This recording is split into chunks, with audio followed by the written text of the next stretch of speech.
Hello दोस्तों, कैसे हैं आप सभी। उम्मीद करता हूँ आप सभी बहुत ही अच्छे होंगे।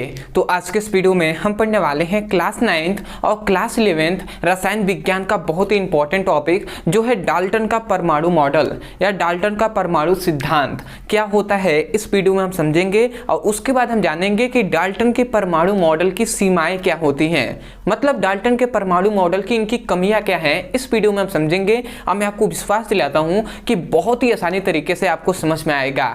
तो चलिए दोस्तों अपने टॉपिक को शुरू करते हैं। तो यहाँ पर हमने लिख दिया है डाल्टन का परमाणु मॉडल। यहाँ पे हमने क्या लिखा है, डाल्टन का परमाणु मॉडल।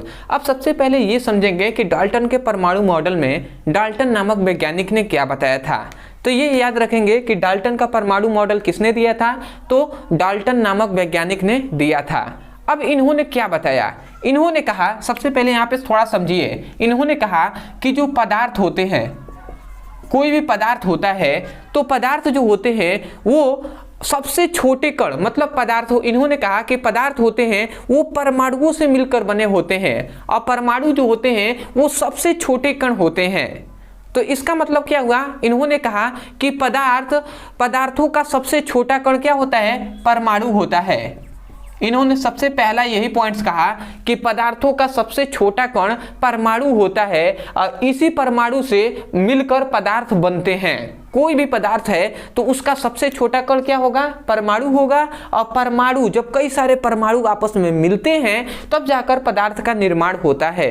इन्होंने ये कहा था सबसे पहली बात। तो हम यहाँ पे सबसे पहली पॉइंट्स यहाँ पे लिखेंगे। तो आप क्या लिखेंगे, अगर आता है तो आप लिखेंगे डाल्टन के परमाणु मॉडल के अनुसार। इतनी बात लिखने के बाद आप सबसे पहला हेडिंग डालेंगे और पहले में लिखेंगे कि पदार्थों का सबसे छोटा कण परमाणु होता है। इन्होंने यही कहा था कि पदार्थों का सबसे छोटा कण परमाणु होता है। दूसरा इन्होंने कहा कि जो परमाणु होता है, ठीक है, परमाणु जो होता है वो अविभाज्य होता है।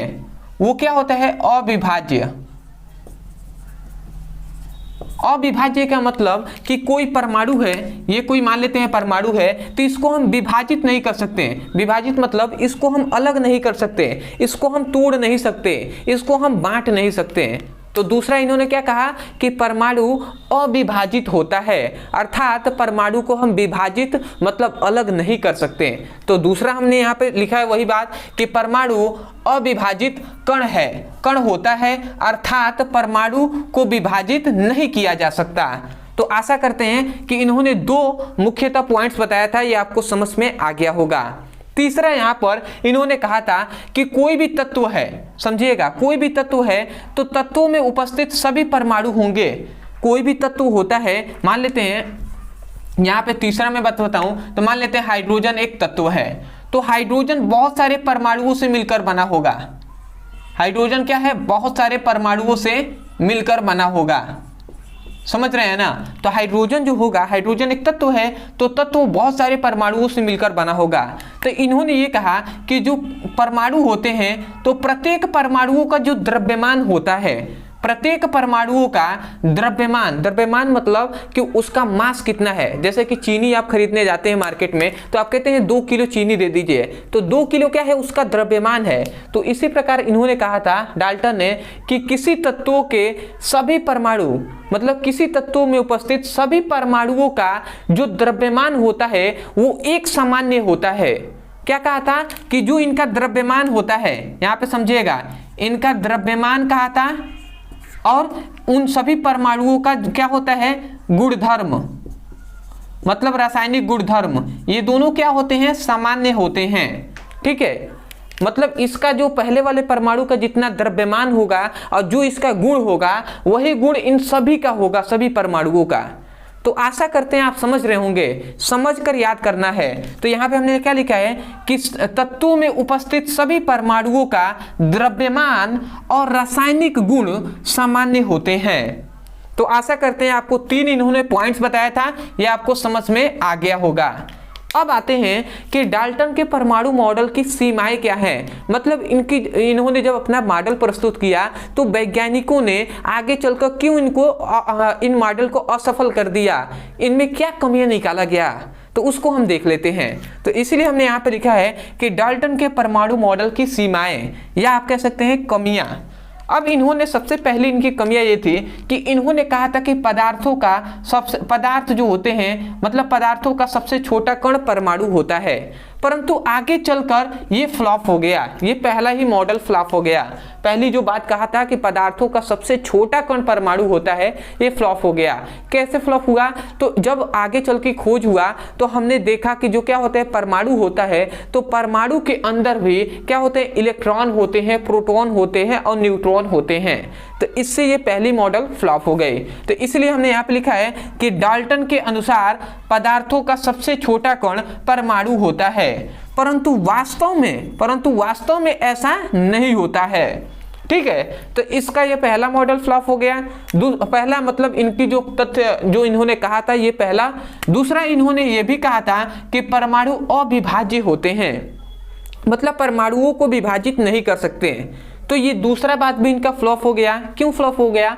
क्योंकि इन्होंने कहा था विभाजित नहीं हो सकते, परंतु परमाणु से जब छोटे कण हैं, इलेक्ट्रॉन हैं, प्रोटॉन हैं और न्यूट्रॉन हैं, तो इसका मतलब क्या हुआ कि परमाणु को भी हम विभाजित कर सकते हैं। कितने भागों में? 3 भागों में, इलेक्ट्रॉन, प्रोटॉन और न्यूट्रॉन। तो ये भी दूसरी भी बात इनकी गलत हो गई। तो हमने यहाँ पे क्या लिखा है, डाल्टन के अनुसार परमाणु अविभाजित कण होता है, परंतु वास्तव में परमाणु को विभाजित किया जा सकता है, मतलब परमाणुओं को बांटा जा सकता है। किस किस में? तो इलेक्ट्रॉन में, प्रोटॉन में और न्यूट्रॉन में। तो आशा करते हैं कि अगर आपको आता है कि डाल्टन का परमाणु मॉडल लिखिएगा तो इतनी बातों को आप लिख देंगे। एक भी चीज आपको रटवाया नहीं है, यहाँ पे समझा कर आपको बताया गया है। तो आशा करते हैं आप समझ गए होंगे।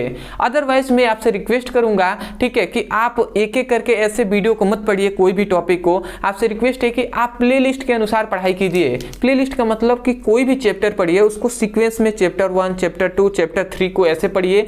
एक चैप्टर में बहुत सारे वीडियो आते हैं, तो पार्ट 1, पार्ट 2, पार्ट 3 करके पढ़िए। तो इसके लिए आप हमारे मेन चैनल है जो है ब्रदर सर, तो उस मेन चैनल पे जाकर क्लास 9th का या क्लास 10th या क्लास 11th का पढ़ाई कराया जा रहा है, क्लास 12th का भी, तो वहां से उसकी सीक्वेंस में पढ़ाई कर सकते हैं फिजिक्स और केमिस्ट्री का। यदि आपको ढंग नहीं आता कि किस प्रकार हम ढूंढें, तो हमारी टीम इसीलिए है आपके लिए। तो हमारी टीम आपकी सपोर्ट करेगी। नीचे दिए गए नंबर पर आप मैसेज करके, हमारी टीम से आप मैसेज करके आप उनसे बात भी कर सकते हैं। ठीक है, केवल व्हाट्सएप पे मैसेज करके उनसे कहेंगे कि class 9th physics chemistry all video link, तो आपको तुरंत लिंक दिया जाएगा और वहां से सीक्वेंस में पार्ट 1, पार्ट 2 करके आप पढ़ाई कीजिएगा।